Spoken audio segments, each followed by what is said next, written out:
Barichara, Colombia, with its picturesque 19th century church, is now firmly on the tourist circuit. If you want to get in touch with some older history, though, there's a walk you can do which starts at the cliff at the top of town overlooking the valley. This will take you down the cliff, through some fields, and into the charming little village of Guane, where, after saying hello to the Virgin Mary, you can explore the buildings around the main square. Here there's another church, of course, the 18th century Iglesia de Santa Lucia. And there's a little archaeological museum, which you can go into for 10,000 pesos. This is where the really old stuff is, including whole shelves of ammonites that are around 60 million years old.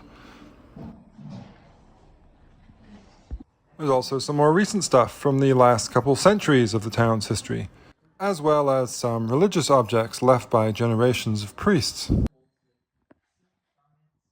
But what really captured my attention were these artifacts created before the Spanish came by the indigenous Guane people who gave their name to the village. The Guane had a distinctive material culture, as you can see from these examples of their pottery. They also left mysterious paintings on rocks in the area. And a few of those Guane people from pre-colonial times are in the museum. The Guane, you see, practiced a form of mummification which involved wrapping people in cotton and placing them in arid caves.